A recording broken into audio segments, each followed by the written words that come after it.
Hello guys, जैसा कि आप सभी जानते ही है, हमारा steno for all YouTube channel है। यहाँ हम बेसिक से लेकर एक्सपर्ट लेवल की आपको क्लास उपलब्ध करा रहे हैं।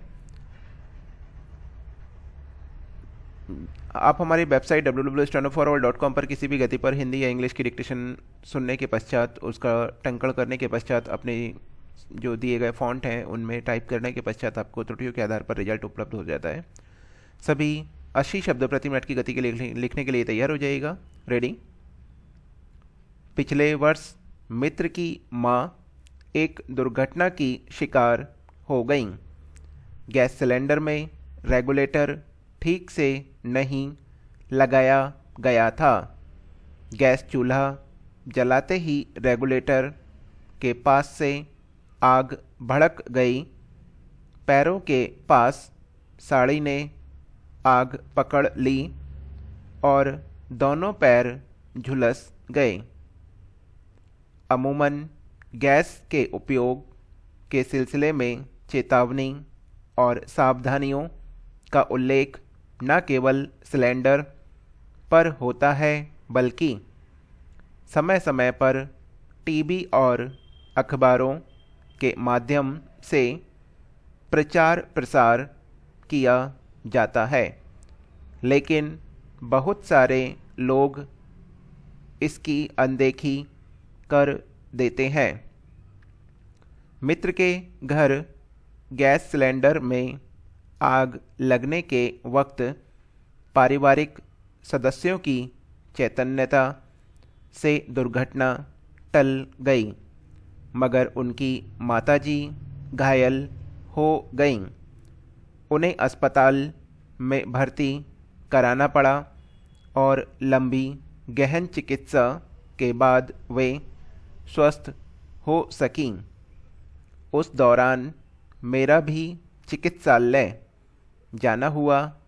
जलने के कारण दुर्घटना की शिकार हुए अनेक मरीजों को देखकर जी हिल गया। जिस दिन मैं पहुंचा था, तब लगभग 80% मरीज ऐसे थे जो दीपावली के अवसर पर आग से दुर्घटनाओं के शिकार हुए थे। कई मरीज जलन के कष्ट को सह नहीं सके और असमय मौत का शिकार हो गए। चिकित्सकों मानना है कि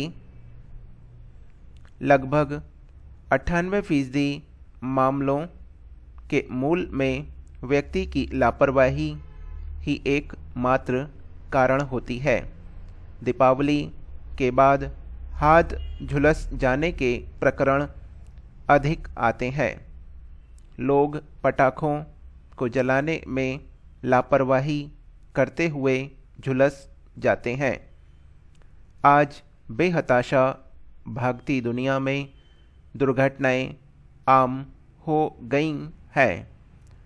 आज के समाचार पत्र लापरवाही से वाहन चलाने से हुई दुर्घटना, नशे में धुत ड्राइवर ने राहगीर को कुचला, तेज रफ्तार कार पेड़ से भिड़ी, गलत दिशा में दौड़ती कार झोंपड़ी में घुसी और दौड़ लगाते मोटरसाइकिल सवार आपस में भिड़े जैसे शीर्षकों से भरे होते हैं।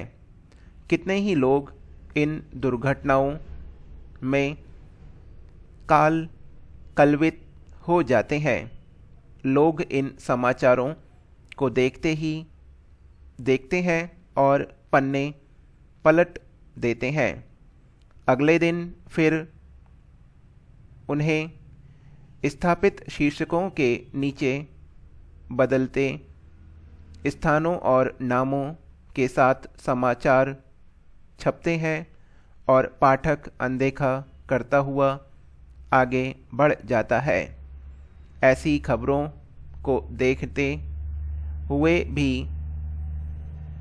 नहीं देखने का भाव पनप रहा होता है, यानी वे ऐसी घटनाओं के आदि और अभ्यस्त हो चुके हैं।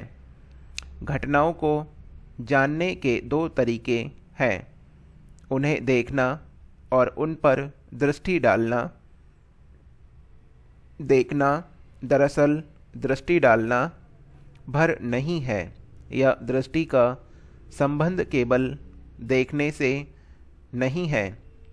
लोग नित्य नई घटनाओं पर नज़र रखते हैं तो राजनीतिक उथल पुथल की खबरें को तो विस्तार से पढ़ते हैं ताकि चार लोगों के बीच विमर्श में शामिल होना पड़े तो उनमें वे कहीं पिछड़ न जाएं। इससे ज्ञान भी परिमार्जित होता है, लेकिन हादसों की खबरों की परतों पर दृष्टि डालने और उससे सबक लेकर सावधानी को आदत में शुमार करने की कोशिश नहीं होती। अंतर्राष्ट्रीय पटल की घटनाओं को सहेजा जाता है, मगर रोज़मर्रा की दुर्घटनाओं को दरकिनार कर दिया जाता है। दृष्टि अभाव होने से लोग चेतना शून्य बने रहते हैं। विज्ञान के अनुसार चालक की दृष्टि वाहन की गति के व्युत्क्रमानुपाती होती है। जिस अनुपात में वाहन की गति बढ़ती है, उसी अनुपात में चालक की दृष्टि संकीर्ण होती जाती है। चालक के आसपास का वातावरण तिरोहित होने लगता है। वातावरण के प्रति सजगता घटने लगती है। लगभग पूरी तंद्रा गति पर आकर ठहर जाती है। वाहन की द्रुत गति से चालक की चपलता सामंजस्य नहीं ठीक बिठा पाती। अचानक आए अवरोध से बचाव के लिए समय कम पड़ जाता है। चपलता जवाब दे जाती है, निर्णय गलत हो जाता है और गंभीर से लेकर विभत्स दुर्घटनाएं हो जाती हैं।